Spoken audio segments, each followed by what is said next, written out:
Episode 316। 1 घंटे बाद हम एक ऐसी जगह पहुंचे जहां एक बड़ी चट्टान रास्ते में हायल थी। उसके दूसरी तरफ दिखाई नहीं दे रहा था। रोनी ने दीवार में कील गाड़ी और रस्सी से नीचे लटक कर झूलते हुए चट्टान के दूसरी तरफ जाने की कोशिश करने लगा, मगर चट्टान न सिर्फ बड़ी बल्कि चिकनी और हमवार थी। उस पर हाथ पांव जमाने की जगह बहुत कम थी। रोनी बोला, मुझे मजीद नीचे जाना होगा। बात मुश्किल की नहीं है, हमारे पास इसके सिवा कोई रास्ता ही नहीं है, उसने कहा और नीचे जाने लगा। उसे किसी ऐसी जगह की तलाश थी जहां से वो उस चट्टान की दूसरी तरफ जा सके। राजाओं में दराज उसके पीछे था। उसने मुझे मुतवज्जो किया। ये कैसी आवाज है? मैं उसके पास आया तो ऐसा लगा जैसे दीवार के अंदर पानी बह रहा हो। शायद यहाँ चट्टानों के अंदर कोई चश्मा था। मैं कान लगाकर सुन रहा था कि पानी के रिम तिरिम में अजीब सी चटकने जैसी आवाज शामिल हो गई। जल्द मुझे अंदाजा हो गया कि चटकने की आवाज ऊपर से आ रही थी और हमारे नजदीक आ रही थी।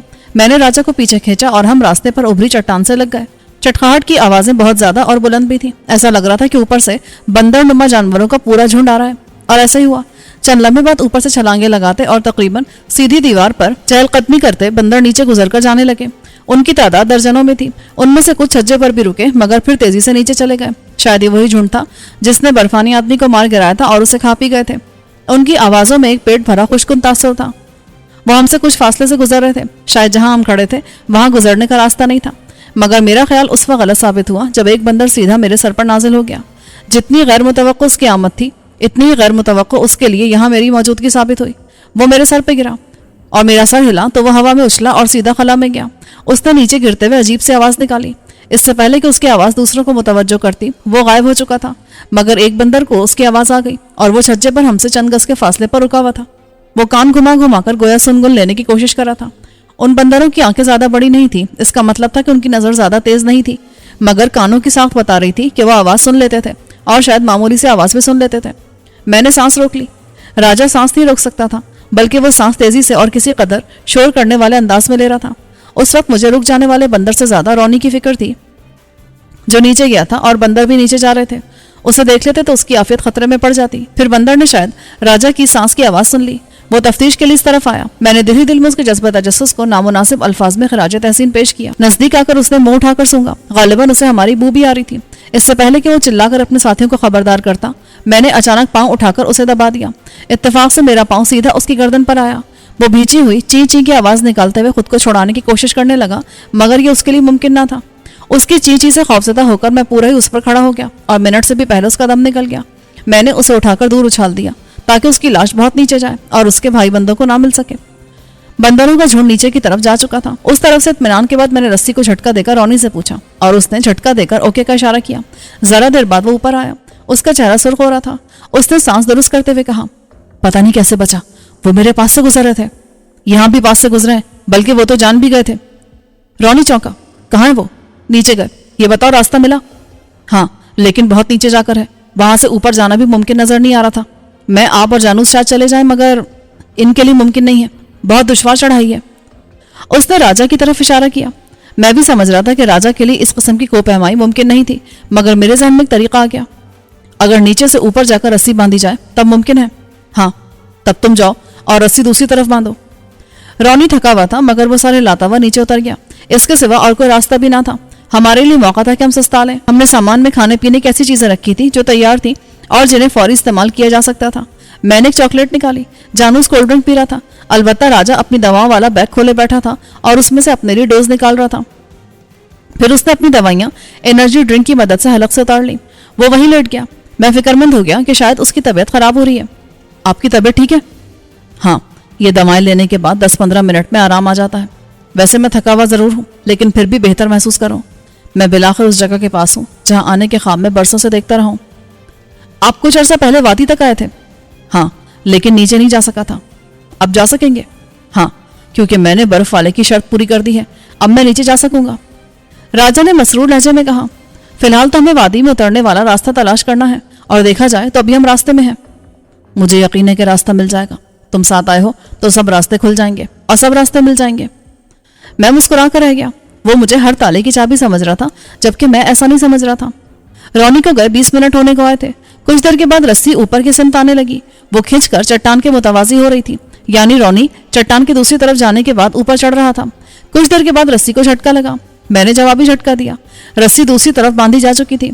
मैंने राजा से कहा, अब आपको हिम्मत करना होगी दूसरी तरफ जाने के लिए। उसने सर हिलाया और अपना क्लिप रस्सी से मुंसलिक किया। रस्सी दूसरी तरफ किसी कदर नीचे थी, इसलिए जब उसने खला में कदम रखा तो खुद ब खुद आगे जाने लगा। साथ ही वह हाथों से चट्टान के सहारे खुद को आगे बढ़ा रहा था। 1 मिनट में वो नजरों से ओझल हो गया। राजा दूसरी तरफ पहुंचा तो रस्सी खुद ब खुद ढीली हो गई और रॉनी ने झटका मारा। अब मैंने जानू उसको जाने का इशारा किया। वो किसी कदर हिचकिचाहट के साथ रस्सी पकड़ता और लटकता दूसरी तरफ चला गया। उसके बाद मेरी बारी थी। मैंने रस्सी से क्लिप बांधा और खला में जाते ही तेजी से आगे बढ़ा। चट्टान की रगड़ से बचने के लिए मैं हाथों का सहारा ले रहा था। इस वजह से मैं जरा घूमा और मैंने अकब में धुंध में छज्जे पर एक हेवला बरामद होते देखा। उसकी कामत बता रही थी कि वो बर्फानी आदमी था। उसने आते रस्सी पकड़ ली। मुझे झटका लगा। वो रस्सी खींचने की कोशिश कर रहा था, मगर मैं रुका नहीं क्योंकि मैं क्लिप की मदद से आगे फिसल रहा था। अगले लम्हे में घूमकर चट्टान के दूसरी तरफ जा चुका था। अब वो रस्सी तोड़ने की कोशिश कर रहा था। इसका अंदाजा मुझे रस्सी को लगने वाले झटकों से हुआ, मगर रस्सी बहुत मजबूत थी। अल्लाह ने मुझे अकल दी और मैंने फौरन ही रस्सी को अपने पकड़ने वाले क्लिप से बांध दिया। मुझे ख्याल आया कि बर्फानी आदमी रस्सी तोड़ने में नाकामी के बाद क्या करेगा, और उसने ऐसा ही किया। उसने रस्सी तोड़ने में नाकामी के बाद वो कील निकाल दी जिससे रस्सी बंधी हुई थी। कील निकलती मैं तेजी से नीचे गया। मैं इतनी तेजी से नीचे गया था कि एक लम्हे को मेरा दिल उछलकर हलक में आ गया। मुझे लगा कि मैं नीचे गिर रहा हूँ। चंद गज नीचे जाते ही मुझे झटका लगा और मैं चट्टान से टकराया। सर बचाने के चक्कर में मेरे हाथों को जरब सहना पड़ी। फिर फिसलता हुआ नीचे जाने लगा। मेरी जैकेट चट्टान से रगड़ खा रही थी और मैं अपना जिस्म बचा रहा था। बदकिस्मती से यहाँ चट्टान नहायत खुरदुरी थी। उसके हिस्से से रगड़ खाकर मेरी जैकेट जवाब दे गई। एक तरफ शाने और बाजू का हिस्सा फट गया। मैं पांव उड़ाकर खुद को रोकने की कोशिश कर रहा था। आखिरी झटके ने मुझे हवा में मौलिक कर दिया और मैं चट्टान से दूर होकर झूलने लगा। चंद लम्हे तो हवास बहाल होने में लगे। फिर रॉनी की आवाज ने मुझे चौंकाया। मैंने ऊपर देखा तो वो पूछ रहा था, आप ठीक है? हाँ, तुमने सही किल ठोकी थी। मैं ऊपर जाने लगा। ग्रिप करने वाला क्लिप इस किस्म का होता है कि उसमें रस्सी एक तरफ आसानी से हरकत करती है और दूसरी तरफ सिर्फ क्लिप की गिरफ्त कम करने पर छूटती है। मैं आराम से ऊपर पहुंचा। पहले एक ढलान थी, उसके बाद ऊपर एक छज्जा इसी तरह था जैसे चट्टान की दूसरी तरफ था। मैं ढलान से ऊपर आया और रस्सी से क्लिप अलग किया। रॉनी ने पूछा, रस्सी कैसे निकल गई? निकली नहीं, निकाली गई है। वो बदबख्त उस छज्जे तक चले आए हैं। मैंने कहा तो उन लोगों के चेहरे सफेद पड़ गए। राजा ने कहा, उन्होंने पीछा नहीं छोड़ा? ये नहायत जिद्दी और सफाक मखलूक है। मैंने अपनी फट जाने वाली जैकेट का जायजा लिया। उसका ऊपरी पैराशूट फट गया था और अंदर का गर्म मटेरियल झांक रहा था। रॉनी ने उसका जायजा लिया और सामान से टेप निकालकर फट जाने वाले हिस्सों पर लगाया ताकि अंदर का गर्म हिस्सा महफूज रहे। यहाँ छज्जा ज्यादा तिरछा होकर नीचे जा रहा था और खासा तंग भी था। राजा ने तवज्जो दिलाई, कहीं हम नीचे जाने वाले रास्ते पर तो नहीं आ गए? शायद ऐसा ही है, मगर इस पर कहीं इस किस्म की चट्टान नजर नहीं आई। हो सकता है किसी वजह से चट्टान के साथ वाला हिस्सा नीचे गिर गया हो। मैंने चट्टान देखी थी और मुझे उसमें टूट फूट नजर नहीं आई थी, मगर मैंने राजा की बात को रद्द नहीं किया। आगे चलकर पता चल जाएगा। बर्फानी आदमी पीछे आएगा। रॉनी बोला, यह खदशा मेरे भी जहन में था। उसी खदशे के साथ हम आगे रवाना हुए। नीचे आने के बाद हमने छज्जे पर ही खासा सफर किया और हम खासा नीचे भी आ गए। यहाँ छज्जा तंग और खुरदुरा था, जैसे उसके हिस्से मौसम का शिकार होकर नीचे गिरते रहे हों। मैं राजा के पास था कि किसी मौके पर उसे जरूरत हो तो सहारा दे सकूं, मगर अब तक उसको जरूरत नहीं पड़ी थी। मैं सोच रहा था कि नीचे उतरने वाले रास्ते पर मौजूद डेविडसन पार्टी पर क्या गुजरी होगी। यह तो यकीनी था कि बर्फानी आदमी असल में उनका ताक़ुब करते हुए वहां तक आए थे। उन्होंने उन पर हमला किया होगा। अभी हम जरा ही नीचे गए होंगे कि अचानक ऊपर से चंद बूंदें टपकी। इससे पहले कि हम संभलते, अचानक ही निहायत तेज बारिश शुरू हो गई। हमने अफरा तफरी में सामान से बरसातियां निकाल कर पहनी। वैसे हमारे लिबास पैराशूट के थे जो तकरीबन वाटर प्रूफ होते हैं। इसके बावजूद हम थोड़ा बहुत भीगे थे। बारिश के साथ ही मौसम सर्द हो गया और हम आधी होने तक लरज उठे। जब मैंने बरसाती पहनकर आसपास देखा तो हैरान रह गया। बारिश के साथ ही धुंध नहायत तेजी से गायब होने लगी। पहले करीब के मनाजिर दिखाई दिए, उसके बाद दूर दूर तक दिखाई देने लगा। मंजर ऐसा ही था जैसा शदीद बारिश में दिखाई देता है। ये निहायत हैरत अंगेज मंजर था जिसमें वादी दूर तक फैली हुई दिखाई दे रही थी। गहराई में रंग गालिब थे। जहां सब्जा था वहां सब्ज रंग गालिब था और जहां आबादी या जमीन खाली थी वहां भूरा और सफेद रंग नुमाया था। वादी की संगी दीवारें पहली बार नुमाया थी। उन पर कई हजार फुट के बाद सब्ज रंग शुरू हुआ था, वरना सुर्ख, सफेद, सुरमई और भूरे रंग नुमाया थे। आसमान पर गहरे बादल थे। हम जिस छज्जे पर थे उसके नीचे कई हजार फुट तक सिर्फ चट्टानें थी और बारिश की वजह से चंद सौ फुट के बाद जो मंजर दिखाई दे रहा था उसमें तफसीलात वाज़ेह नहीं थी, इसलिए हम कह नहीं सकते थे कि यह छज्जा कहाँ तक जा रहा था। मेरा ख्याल है हमें बारिश खत्म होने तक रुकना चाहिए। इस वक्त सफर करना मुनासिब नहीं होगा, राजा ने कहा। मगर मेरा ख्याल कुछ और था। उस वक्त हम आंखों से देखकर कोई मुनासिब जगह या नीचे जाने वाला रास्ता तलाश कर सकते थे, क्योंकि जैसे ही बारिश रुकती धुंध दोबारा मुसल्लत हो जाती। मैंने राजा के सामने अपना नुक्ता नजर बयान किया और दोबारा सफर के लिए इसरार किया तो वो मान गया। You are the boss. ये आपका बड़कपन है, वरना बहरहाल बॉस आप ही हैं। हम बारिश से गीले छज्जे पर एहतियात से सफर करने लगे। मैंने अकब में भी देख लिया था कि अगर कहीं बर्फानी आदमी मौजूद हो तो हम उन्हें देख सकें। मगर जहां तक नजर काम करती थी ऐसी कोई चीज हरकत करती या साकित नजर नहीं आई जिसे बर्फानी आदमी कह सकते। राजा के पास आला दर्जे की ताकतवर दूरबीन थी।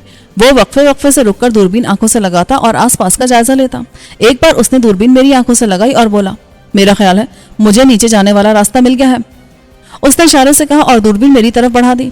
मैंने देखा, वाकई तकरीबन आधा किलोमीटर दूर एक रास्ता नीचे की तरफ जा रहा था। मैंने जानने की कोशिश की कि उस छज्जे से वहां तक रसाई का रास्ता कहां से गुजर रहा है, मगर नाकामी हुई। दरमियान में कुछ जगह ऐसी दिखाई दी जहां से रास्ता गैर वाज़ेह था। उनमें वादी की दीवार पर बना हुआ एक प्याला नुमा भी था। मैंने उस प्याले की तरफ इशारा किया। मेरा ख्याल है हमें वहां तक जाना होगा, वहां से रास्ता वाज़ेह होगा। ये प्याला रखा हुआ नहीं था बल्कि दीवार पर बना हुआ था और वहां से रास्ता गैर वाज़ेह था। हम फिर सफर करने लगे। इत्तेफाक से उस वक्त भी मेरे पास घड़ी नहीं थी और मुझे रौनी से वक्त पूछना पड़ा। उसने बताया कि दोपहर के 12:30 बज रहे थे। गोया हमें सफर करते हुए 3 घंटे का वक्त गुजर चुका था, मगर अभी तक हम वादी में उतरने वाले रास्ते पर भी नहीं आए थे। राजा के मुताबिक वादी की तह से ऊपर चढ़ने या वादी के ऊपर से नीचे उतरने में पूरा दिन लगता है, लेकिन अव्वलीन मरहला बर्फ वाले के डेरे तक रसाई का था। प्याले नुमा जगह तक जाने का छज्जा अब ऊपर चढ़ रहा था, साथ ही ये तंग भी होता जा रहा था। कई जगहों से हमें दीवार से चिपक कर चलना पड़ा था, क्योंकि पुष्ट पर बंधे बैग्स की वजह से हम दीवार से पुष्ट भी नहीं लगा सकते थे। सिर्फ राजा पुष्ट लगा सकता था, क्योंकि उसने कुछ भी नहीं लिया था। मेरा ख्याल है नीचे धुंध छटने की एक वजह तो बारिश थी, और दूसरे चूंकि बादल ऊपर आ गए थे और बुलंदी या खला से वादी नजर नहीं आती, इसलिए भी धुंध गायब हो गई थी। बारिश जिस तरह अचानक शुरू हुई थी उसी तरह अचानक खत्म भी हो गई और ऊपर मौजूद बादल छटने लगे। एक तरफ से बादल कुछ छटे तो अकब से सूरज की शुआएं हम तक आने लगी। सूरज बिल्कुल ऊपर था, इसलिए उसकी रोशनी नीचे तक गई थी और नीचे से किसी चीज की चमक यहाँ तक महसूस हुई थी। राजा ने इशारा किया, ये एहराम नुमा इमारत का ऊपरी हिस्सा है जो सोने जैसे रंग की है। सूरज मुश्किल से चंद मिनट के लिए निकला था और फौरन ही नीचे धुंध का रेला ऊपर चढ़ने लगा। उसकी रफ्तार इतनी तेज थी कि देखते ही देखते नीचे वादी वाला हिस्सा मुकम्मल तौर पर छुप गया। अब वहां बादल छाए हुए थे। उसके बाद धुंध ने ऊपर का रुख किया। मैंने कहा, जल्दी चलो, इससे पहले कि धुंध मंजर गायब कर दे। हम तेजी से प्याले की तरफ बढ़े, लेकिन उसके पास जाने से पहले हमारे आसपास का माहौल धुंधलाने लगा। सिर्फ वादी की तह ही नहीं बल्कि दीवारों पर मौजूद नमी भी तेजी से धुंध में बदल रही थी। इससे पहले कि मंजर मुकम्मल तौर पर धुंधला जाता, अचानक आगे जाने वाले रौनी ने घिघियाई आवाज पे कहा, बर्फानी हाथ पे। कहाँ? किधर? मुख्तलिफ आवाजें बेसाख्ता बुलंद हुई, मगर रौनी के बताने से पहले मैंने देख लिया। वो 3 थे जो तकरीबन 400 गज नीचे ढलान से ऊपर चढ़ रहे थे। उनका रुख हमारी तरफ था। इसका मतलब था कि उन्होंने हमें देख लिया था और उसी वक्त देखा था जब बारिश ने धुंध को तहलील कर दिया था। हम सबका खदशा दुरुस्त निकला। उन्होंने हमारा पीछा नहीं छोड़ा था और मुस्तकिल मिजाजी से पीछे लगे हुए थे। अब उन्होंने हमें देख भी लिया था। मैंने रफ्तार तेज करने को कहा। 1 मिनट से भी पहले धुंध ने बर्फानी आदमियों को ढांप लिया। अब वो नजर नहीं आ रहे थे। प्याला नुमा जगह कोई 200 गज दूर रह गई थी। जब तक बर्फानी आदमी नजर आते रहे, मैं उनके ऊपर चढ़ने की रफ्तार देखता रहा और मुझे लगा कि वो इतनी ही रफ्तार से ऊपर आ रहे हैं जितनी रफ्तार से हम उस छज्जे पर सफर कर रहे थे। हम उस प्याला नुमा जगह उनसे पहले पहुंच सकते थे, मगर वहां से आगे जाने का कोई रास्ता ना होता तो हम वहीं ट्रैप हो जाते और हमें स्नोमैन से मुकाबला करना पड़ता और इसमें कहना मुश्किल था कि कौन बचेगा और कौन नहीं। 10 मिनट बाद हम प्याले नुमा जगह के किनारे थे और यहाँ आती हैरत अंगेज चीज सामने आई। दीवार के घूमते हुए पेंदे वाले हिस्से से जरा दूर पत्थर का एक मौलिक पुल था जो प्याले के अगले हिस्से तक जा रहा था और वहां से नीचे वादी में जाने वाले रास्ते तक उतरने तक रसाई मुमकिन थी। हमें उस मौलिक पुल को अबूर करना था, मगर वो देखने में ही निहायत मखदूश लग रहा था। ऊपर से आने वाली बारिश और शायद संगबारी ने भी उस पुल के दोनों तरफ मौजूद हिस्सों को उड़ा दिया था और दरमियान में जो भी पत्थर बचा था उसमें भी जा बजा दरारें पड़ गई थी, मगर ये पुल इसी वजह से वजूद में आया था। 1 मिनट में हम घूमकर पुल के सामने जा पहुंचे थे। उसके नीचे लामतनाही खला था कि तो देखने में ही खतरनाक लग रहा है। राजा ने पुरतशवीश लहजे में कहा, मगर दूसरी तरफ जाने का यही एक रास्ता है, इसके अलावा और कोई रास्ता नहीं है राजा साहब। मैंने नीचे देखा। पहले मैं जाता हूँ, रौनी हिम्मत करके बोला। उसने पहले एक तरफ रस्सी बांधी और उसे अपनी बेल्ट से मुंसलिक करके पुल पर कदम रखा। यह 2-2.5 फुट से ज्यादा चौड़ा नहीं था। वो मोहतात कदमों से चलता हुआ तकरीबन 50 फुट लंबे पुल को अबूर करके दूसरी तरफ चला गया और रस्सी अपनी बेल्ट से खोल दी। मैंने नोट किया कि पुल मखदूश था और रौनी के सफर के दौरान में उसके कुछ हिस्से हरकत भी कर रहे थे, मगर वो बहरहाल काबिल गुजर था। उसके बाद राजा गया और उसने भी खैरियत से उसको क्रॉस कर लिया। जानूस मुझे कह रहा था, मगर मैंने उसे जाने को कहा। मेरी तवज्जो अब नीचे से आने वाले रास्ते पर थी। बर्फानी आदमी उसी सिमत से आ सकते थे, मगर अभी तक उनकी आमद के आसार नजर नहीं आए थे। जानूस दूसरी तरफ गया और मुझे आवाज दी तो मैं चौंका। मैंने राइफल शाने पर लटका कर पुल पर कदम रखा तो एक लम्हे के लिए मुझे वो डोलता हुआ महसूस हुआ। शायद कई लोगों के चढ़ने से पत्थर अपनी जगह छोड़ रहे थे। मैं कुछ देर के लिए साकित हो गया और जब पुल हिलना बंद हुआ तो मैं एहतियात से कदम उठाता आगे बढ़ा। अचानक रौनी चिल्लाया, अपने पीछे देखें। इससे पहले कि मैं मुड़कर देखता, मुझे झटका लगा और मैं पीछे गिरा। पुश्त के बल गिरते हुए मैंने खुद को ना जाने कैसे नीचे गिरने से बचाया। मेरे हाथ पत्थरों से चिमट गए थे। जिस रस्सी से मैं मुंसलिक था वो खिंच रही थी। मैंने सर घुमाकर देखा तो एक बर्फानी आदमी रस्सी पकड़कर खींचता दिखाई दिया। मैंने पिस्तौल निकाला और उसकी तरफ गोली चला दी। धमाके के साथ वो झटके से पीछे गया और रस्सी उसके हाथ से निकल गई। रस्सी पर दबाव खत्म हुआ तो मौका गनीमत जानकर मैं जल्दी से खड़ा हुआ। पुल एक बार फिर वाज़ेह तौर पर डोला था। मैंने रस्सी क्लिप से निकालने का सोचा, मगर इस तरह मखदूश हो जाने वाला पुल पर रस्सी निकालना भी दुरुस्त ना लगा। अगर ये टूट जाता तो रस्सी ही तो थी जो मुझे नीचे गिरने से बचाती। बर्फानी आदमी गोली खाकर पीछे गया था, मगर वो फिर आगे आया। उसने एक बार फिर रस्सी थाम ली तो मुझे मजबूरन उसे क्लिप से अलग करना पड़ा।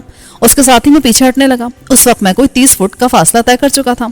अभी 20-22 फुट का फासला बाकी था। बर्फानी आदमी ने घुर्रा कर रस्सी एक तरफ फेंकी और पुल की तरफ बढ़ा।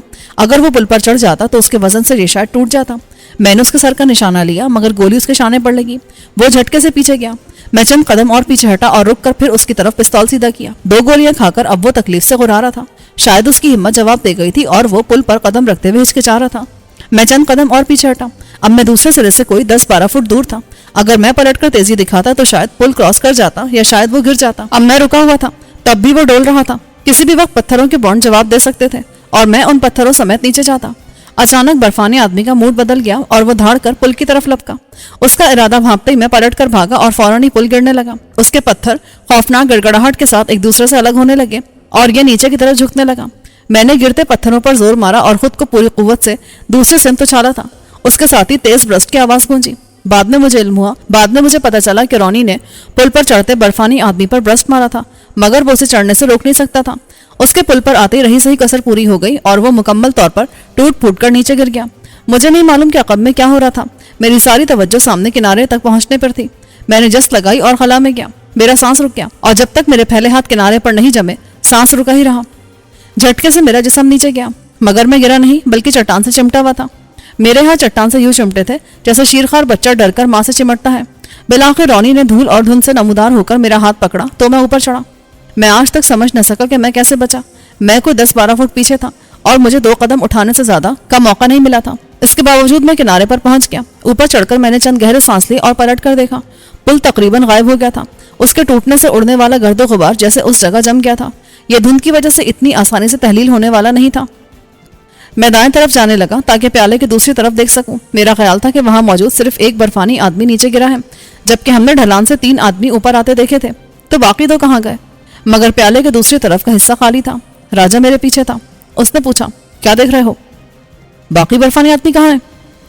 मेरा ख्याल है वो इस तरफ आने की कोशिश कर रहे हैं, राजा ने सुकून से कहा और जहां हम खड़े थे उसके नीचे की तरफ इशारा किया। इस तरफ आना जरा मुश्किल है, लेकिन नामुमकिन नहीं। हमें जल्द से जल्द यहाँ से आगे रवाना हो जाना चाहिए। मैंने उससे इत्तेफाक किया और हम आगे रवाना हो गए। मुझे ख्याल आया कि राजा उमर दराज ने इतनी मुश्किल से बचने के बावजूद मेरा अहवाल नहीं पूछा। वो यूं मुतमईन था जैसा कुछ हुआ ही नहीं। शायद वो इसी ख्याल में था कि मुझे कुछ नहीं होगा, मैं हर मुश्किल से गुजर जाऊंगा और हम बहर सूरत नीचे पहुंचेंगे। इसलिए वो बर्फानी आदमियों से भी खौफजदा नजर नहीं आ रहा था। अब हम प्याले से निकलकर दीवार से चिमटे हुए नीचे की तरफ जाने वाले रास्ते पर जा रहे थे, जो हमसे अभी भी कोई 100 गज के फासले पर था। यहाँ चट्टान बिल्कुल सीधी थी और रास्ता भी नीचे की तरफ झुक रहा था। उस पर पांव फिसल रहे थे। यहाँ भी रोनी सबसे आगे था, उसके पीछे राजा उमर दराज, अलबत्ता इस बार तीसरे नंबर पर मैं था। जानू सबसे पीछे था। हमने मुंह दीवार की तरफ किया हुआ था और हाथों से उभरे हुए हिस्से थामकर आगे बढ़ रहे थे। उस जगह हमें चारों हाथ पैरों से काम लेना पड़ रहा था। अचानक अकब से जानूस की मुस्तरिब आवाज आई। मैंने चौंक कर उसकी तरफ देखा। उसके चेहरे पर दहशत थी और वो दीवार से चिमटने की कोशिश कर रहा था। पहले मैं समझा कि उसका तवाज़ुन बिगड़ा है, फिर मैंने देखा कि उसके बाएं पांव पर एक बालों भरा हाथ है और वो उसे नीचे खींचने की कोशिश कर रहा था। मैंने हर मुमकिन तेजी से पिस्तौल निकालकर हाथ का निशाना लेकर फायर किया तो हाथ एक झटके से गायब हो गया, मगर इतनी देर में जानू उसका तवाज़ुन बिगड़ गया था। उसके हाथ दीवार से हटकर खला में लहरा रहे थे। मैं उसकी तरफ सरका, मेरा हाथ उसकी तरफ लपका, लेकिन इससे पहले कि मैं उसे पकड़ता वो तवील होती चीख के साथ नीचे गिरता चला गया। उसकी चीख उस वक्त तक सुनाई देती रही जब तक नीचे से धपकी हैबतनाक आवाज ना आई। शायद कोई जगह थी जहां जानूस का सफर खत्म हो गया था और उसे जिंदगी के आखिरी लम्हात की तकलीफ ज्यादा देर उठानी नहीं पड़ी थी। आवाज बता रही थी कि वो कम से कम 200-250 फुट की गहराई में गिरा है। मैं उसकी खाली जगह को देख रहा था। अभी वो यहाँ था और अब नहीं रहा था। मैं दुख से साकित रह गया। फिर राजा की आवाज ने मुझे चौंकाया। रुको मत, वो हमारे पीछे है, चलते रहो। वो आगे सरकने लगा। चंद मिनट बाद हम नीचे जाने वाले रास्ते पर थे जो ऊपर से आ रहा था। मैं उस जगह तक नहीं आया था और शायद ये जगह ऊपर से कोई आधा किलोमीटर नीचे थी। यहाँ बर्फ थी मगर इतनी सर्दी नहीं थी। मुझे लिबास के अंदर पसीना आता महसूस हो रहा था। मैंने जैकेट की जिप खोली। यहाँ पहुंचकर मैंने अकब में देखा, मगर जहां तक धुंध इजाजत देती थी कोई नजर नहीं आ रहा था। اب ہم آواز نہیں نکال رہے تھے۔ راجا نے رک کر اپنا انہیلر استعمال کیا اور پھر اشارے سے مجھے کہا کہ ہمیں چلنا چاہیے، جبکہ میں چاہتا تھا کہ ہم کچھ دیر ریسٹ کر لیں، خاص طور سے راجا عمر دراز۔ ایک خیال یہ بھی تھا کہ اگر برفانی آدمی پاس آ چکے تھے تو ہمیں بے خبری میں ان کا شکار ہونے کے بجائے ان کو شکار کرنے کی کوشش کرنی چاہیے تھی۔ میں نے آس پاس کا جائزہ لیا اور راستے کے ساتھ چٹان میں موجود ایک چھوٹے سے خلا کی طرف اشارہ کیا۔ راجا نے دیکھا اور سمجھ گیا، وہ ساری رات وہ اس طرف چلا گیا۔ میں نے رونی کو بھی اسی سمت جانے کا اشارہ کیا۔ میں خود راستے پر ذرا اوپر چڑھا اور ایک ابھرے ہوئے پتھر کے ساتھ یوں ٹک گیا کہ مجھے نیچے نظر آ رہا تھا۔ اب اس طرف سے چاہے کوئی راستے سے آتا یا ڈھلان سے اوپر چڑھتا، میری نظروں سے چھپ نہیں سکتا تھا۔ میں نے رائفل اتار لی۔ نیچے رونی بھی ہوشیار تھا۔ چند منٹ اسی طرح گزرے۔ اچانک مجھے اوپر سے کنکر گرنے کی جیسے آواز آئی۔ میں دیوار کے ساتھ مزید چپک گیا۔ کوئی اوپر تھا جو مجھے نظر نہیں آ رہا تھا، مگر خطرہ اسی سمت میں تھا۔ میں رائفل کا رخ اوپر کی طرف کر رہا تھا کہ ایک برفانی آدمی اوپر سے میرے عین سامنے کودا۔ اس نے میرے شانوں کو دبوچ لیا۔ یہ سب اتنا اچانک ہوا کہ میں رائفل سامنے ہونے کے باوجود اس پر فائر نہیں کر سکا۔ اصل میں رائفل کا رخ اوپر کی طرف تھا اور وہ ایک لمحے میں اس کے سامنے سے گزر گیا۔ برفانی آدمی نے خوفناک غراہٹ کے ساتھ مجھے اتنی قوت سے دیوار پر مارا کہ مجھے لگا میں چٹان میں گھس گیا ہوں۔ تکلیف کی ایسی لہر تھی جس نے میرے جسم کو سن کر دیا اور مجھے لگا کہ میری ریڑھ کی ہڈی ٹکڑے ٹکڑے ہو گئی ہے۔ شدت تکلیف سے میں برفانی آدمی کے ہاتھوں میں جھول کر رہ گیا۔ مجھے بے بس پا کر وہ بھیانک انداز میں ہررایا۔ اس کے سیاہی مائل بڑے دانت اس کے کھلے منہ سے جھانک رہے تھے اور منہ سے ایسی بو آ رہی تھی کہ میرا جی مالش کرنے لگا۔ رائفل بدستور میرے ہاتھ میں تھی، مگر شانوں پر آنے والے دباؤ کی وجہ سے میرے بازو بیکار ہو گئے تھے۔ پھر بھی میں نے کوشش کی اور ٹریگر دبانا چاہا۔ نال کا رخ اب اوپر کی طرف تھا۔ اسے گولی نہیں لگ سکتی تھی، مگر گولی چلتی تو شاید وہ ڈر کر مجھے چھوڑ دیتا۔ یہ اور بات تھی کہ میری انگلیوں میں اتنی طاقت بھی نہیں تھی کہ میں ٹریگر دباتا۔ اس نے مجھے پھر اپنے قریب کیا۔ ایسا لگ رہا تھا وہ مجھے دوبارہ چٹان پر مارنا چاہتا ہو۔ اس بار شاید رہی صحیح کسر پوری ہو جاتی۔ میں نے جسم و جاں کی ساری قوت جمع کی اور حلق کے بل دھاڑا۔ اس دھاڑ نے اثر کیا اور وہ جھچکا۔ اس کی گرفت کمزور ہوئی۔ میں نے ٹریگر دبا دیا۔ برسٹ نے اس کے ساتھ ساتھ میرے کانوں کو بھی جھنجھنا دیا، مگر میں عادی تھا اور وہ بری طرح بوکھلا گیا۔ اس کی گرفت مزید کم ہوئی اور اگلی بار میں نے نال کا رخ اس کی طرف کر کے ٹریگر دبا دیا۔ برسٹ نے اس کا چہرہ اڑا دیا۔ نزدیک سے یہ نہایت خوفناک منظر تھا۔ اس نے میرے شانے کھینچے۔ اصل میں وہ گر رہا تھا اور اس کی گرفت بدستور میرے شانوں پر قائم تھی۔ میں اس کے ساتھ کھینچا جا رہا تھا۔ یہاں راستہ بہت تنگ تھا اور اس کے نیچے لامحدود گہرائی تھی۔ میں اس گہرائی کی طرف جھک رہا تھا کہ مجھے جھٹکا لگا اور اس کے ساتھ ہی برفانی آدمی کے ہاتھ میرے شانے سے چھوٹ گئے۔ وہ پھیلے ہاتھوں کے ساتھ دھند میں غائب ہو گیا۔ میں واپس آ گیا۔ میں نے پلٹ کر دیکھا، یہ راجا عمر دراز تھا جس نے مجھے بیگ کی اسٹرپ سے پکڑ کر واپس کھینچ لیا تھا۔ میں نے دوسرا ہاتھ ابھرے ہوئے پتھر پر جما رکھا تھا تاکہ اپنا توازن برقرار رکھ سکوں۔ میں نے واپس آ کر اللہ کا شکر ادا کیا۔ اس بار اس نے راجا کو وسیلہ بنایا تھا۔ وہ آہستہ سے بولا، احتیاط سے بیٹے، تم بہت سے لوگوں کے لیے بہت قیمتی ہو۔ شکریہ، آپ نے بر وقت تھام لیا۔ یہ کیا ہے؟ راجا نے عقب میں چٹان کی طرف اشارہ کیا جس پر برفانی آدمی نے مجھے دے مارا تھا اور مجھے لگا تھا کہ میری پشت کی ہڈیاں چکناچور ہو گئی ہیں۔ جب راجا نے توجہ دلائی تب مجھے پتا چلا کہ اصل میں میری پشت نہیں بلکہ چٹان میں ٹوٹ پھوٹ ہوئی تھی اور برفانی آدمی نے مجھے جہاں مارا تھا وہاں چٹان ٹوٹ گئی تھی۔ اس میں خلا نمودار ہوا تھا۔ راجا اندر جھانک رہا تھا۔ یہ تو کوئی سرنگ لگ رہی ہے۔ میں نے بھی اندر دیکھا۔ یہ واقعی سرنگ تھی جو اوپر سے نیچے کی طرف جا رہی تھی۔ مجھے یاد آیا، آپ نے بتایا تھا نا کہ چٹانوں کے اندر بھی کوئی پوشیدہ راستہ ہے جو اوپر سے نیچے تک جاتا ہے اور شاید صرف برف والا اس سے واقف ہے۔ ہاں، میں نے ایسے ذکر کیا تھا۔ کہیں یہ وہی راستہ تو نہیں ہے؟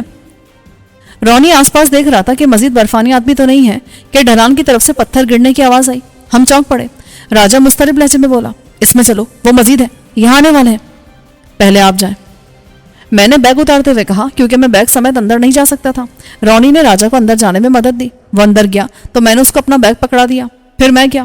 راستہ بہت تنگ تھا اور بڑی مشکل سے میں سمٹ سمٹا کر اندر گیا تھا۔ چٹان کمزور نہیں تھی کیونکہ ٹوٹ جانے والے حصے کے علاوہ یہ باقی طرف سے خاصی موٹی تھی، صرف یہی حصہ پتلا تھا۔ یوں لگ رہا تھا قدرت نے خاص طور سے ہمارے لیے راستہ بنایا تھا۔ میں اندر گھسا تو رونی نے مجھے اپنا بیگ تھما دیا۔ اب وہ خود اندر آ رہا تھا۔ اس کا سر اور اوپری جسم اندر آیا تو میں نے اسے سہارا دے کر اندر کرنا چاہا۔ اچانک اسے جھٹکا لگا اور وہ تیزی سے واپس گیا۔ مجھے ایک لمحہ لگا صورتحال بھانپنے میں اور میں نے دیوار پر پاؤں جماتے ہوئے اس کے دونوں ہاتھ پکڑ لیے۔ اگر میں ایسا نہ کرتا تو وہ اب تک باہر جا چکا ہوتا۔ وہ چلا رہا تھا۔ برفانی آدمی نے اس کے پاؤں پکڑ لیے تھے اور اسے باہر کھینچ رہا تھا۔ راجا اپنا پستول لے کر آگے آیا اور سوراخ میں جگہ تلاش کرنے لگا، مگر بدقسمتی سے رونی کا کولے والا حصہ خلا میں پھنسا ہوا تھا اور اس میں بالکل بھی گنجائش نہیں تھی۔ باہر سے ایک زوردار جھٹکے سے اسے کھینچا گیا تو وہ پیٹ تک باہر چلا گیا اور صرف اس کا سینہ اور سر اندر رہ گیا تھا۔ اچانک اس کی آنکھیں پتھرانے لگی اور یوں لگا جیسے وہ سانس لینے میں اس کا دم گھٹ رہا ہو۔ باہر سے ایسی آوازیں آتی جیسے کوئی درندہ کسی جاندار کو چیر پھاڑ رہا ہو، اور حقیقتاً ایسا ہی تھا۔ میں جو پوری قوت صرف کر کے رونی کو اندر کھینچ رہا تھا اچانک کامیاب رہا اور اس سمیت پیچھے جا گرا۔ خلا ہوتے راجا عمر دراز نے باہر کی طرف لگاتار کئی فائر کیے۔ ایک غراہٹ سنائی دی۔ یہ کہنا مشکل تھا کہ برفانی آدمی نشانہ بنا ہے یا عادتاً غرایا ہے۔ میں جلدی سے اٹھا اور پھر ساکت رہ گیا، کیونکہ رونی پورا نہیں آیا تھا۔ اس کا پیٹ کے نیچے کا دھڑ باہر ہی رہ گیا تھا اور اس کا صرف سر اور سینہ اندر آیا تھا۔ برفانی آدمی نے اس کو زندہ ہی چیر دیا تھا اور وہ آخری دموں پر تھا۔ میں دم بخود اسے دیکھ رہا تھا۔ چند سانس لے کر اس نے دم توڑ دیا۔ میں لڑکھڑا کر پیچھے ہٹا اور نیچے بیٹھ گیا۔ 6-7 گھنٹے پہلے تک میں نے سوچا بھی نہ تھا کہ آنے والے چند گھنٹے اس قدر خوفناک اور خونریز گزریں گے۔ ہمارے سارے ساتھی مارے جا چکے تھے اور میرے ساتھ صرف راجہ عمر درازی باقی بچا تھا۔ وہ بھی تھکے تھکے انداز میں ایک طرف بیٹھ گیا۔ شاید اس نے بھی نہ سوچا ہوگا کہ اس کی خواہش پر اتنے انسان اپنی جان وار دیں گے۔ رونی کے جسم سے نکلنے والا خون سرنگ کے فرش پر پھیل رہا تھا۔ اب باہر خاموشی تھی، مگر یہ خاموشی زیادہ دیر برقرار نہ رہتی۔ جب تک ایک بھی برفانی آدمی زندہ تھا وہ ہمارا پیچھا نہ چھوڑتا۔ اچانک ایک بالوں بھرا ہاتھ خلا سے اندر آیا۔ اس نے ناقابل یقین انداز میں دراز ہو کر رونی کے جسم پکڑا اور اسے کھینچ کر لے گیا۔ جب تک میں اٹھتا وہ کسی نہ کسی طرح کھینچ کر اسے سوراخ سے نکال چکا تھا۔ میں سوراخ کی طرف بڑھا کے راجہ بولا، کوئی فائدہ نہیں۔ تب اس کا کیا فائدہ؟ کیا ہم یہاں سے بچ جائیں گے؟ یہ کم سے کم یہاں اندر نہیں آ سکتے۔ آپ کو آگے کی بھی فکر نہیں ہے؟ میں سچ مچ چڑھ گیا۔ اس وقت مجھے راجہ بہت خودغرض آدمی لگا جسے صرف اپنے مفاد کی فکر تھی۔ تم کیا سمجھتے ہو کہ مجھے فکر نہیں ہے؟ شاید ایسا ہی ہے، کیونکہ آپ کا انداز بتا رہا ہے کہ آپ واپس جانے کے لیے نہیں آئے ہیں، اس لیے جاتے ہیں یا نہیں آپ کو اس کی پرواہ نہیں ہے۔ تم غلط سمجھ رہے ہو۔ اور کیا تم تقدیر پر ایمان نہیں رکھتے ہو؟ رکھتا ہوں۔ تب یوں کیوں نہیں سوچتے کہ یہ سب تقدیر میں تھا؟ ان سب کی موت اسی طرح لکھی تھی، انہیں یہاں آنا ہی تھا۔ شاید آپ ٹھیک کہہ رہے ہیں، مگر میں انسان ہوں، جذباتی ہو جاتا ہوں۔ تم جوان ہو، تم نے ابھی لمبی عمر جینا ہے، لیکن میں موت کو سامنے دیکھ رہا ہوں، اور ایسے شخص کے لیے زندگی کی اہمیت وہ نہیں رہتی۔ ٹھیک کہہ رہا ہوں۔ اس کے باوجود اتنے لوگوں کو یوں مرتے دیکھنا جو آپ کے نزدیک ہوں آسان کام نہیں ہے۔ سچی بات ہے، میں اپنے اعصاب پر اس کا بہت دباؤ محسوس کر رہا ہوں۔ راجہ نے رونی کے بیگ سے ایک انرجی ڈرنک نکال کر میری طرف بڑھایا۔ لو، تمہیں اس کی ضرورت ہے۔ میں عام طور سے اسے مصنوعی ڈرنکس پسند نہیں کرتا، لیکن اس وقت میں نے ٹن لے کر اسے کھولا اور چند گھونٹ میں خالی کر دیا۔ پہلی بار مجھے پتا چلا کہ میرا گلا کیسے خشک ہو رہا تھا، اور ڈرنک نے اسے تر کر دیا۔ اب میں بہتر محسوس کر رہا تھا۔ میں نے اٹھ کر فرش پر رہ جانے والے رونی کے خون سے نظریں چراتے ہوئے سرنگ کا جائزہ لیا۔ یہ ایک طرف اوپر جا رہی تھی اور دوسری طرف نیچے جا رہی تھی۔ اس کی ساخت میں انسانی ہاتھوں کی کاریگری واضح تھی۔ ترچھا فرش جان بوجھ کر کسی قدر کھردرا رکھا گیا تھا تاکہ اس پر قدم اچھی طرح جمے، اور دیواروں اور چھت کو تراش کر ایسی صورت دی گئی تھی کہ اس میں چلتے ہوئے آدمی کو کوئی دقت محسوس نہ ہو۔ چھت کی اونچائی 7 فٹ تھی اور سرنگ کی چوڑائی 5.5 یا 6 فٹ تھی۔ میں نیچے کی طرف بڑھا اور جہاں سے سرنگ مڑ رہی تھی نیچے جھانک کر دیکھا تو یہ تقریباً 40 درجے زاویے پر نیچے جاتی دکھائی دی، اور کوئی 20-25 گز بعد پھر مڑ رہی تھی۔ راجہ صاحب، اگر آپ کہیں تو آگے بڑھیں۔ بالکل۔ وہ کھڑا ہو گیا۔ میں نے دونوں بیگ لیے اور ہم نیچے جانے لگے۔ فرش اتنا ترچھا تھا کہ قدم خود بخود تیز اٹھ رہے تھے، اور ہم نہ چاہتے ہوئے بھی تقریباً دوڑتے ہوئے نیچے چلے جا رہے تھے۔ کوئی 300 گز نیچے جانے کے بعد سرنگ دائیں طرف گھوم گئی اور اب یہ تقریباً سیدھی تھی۔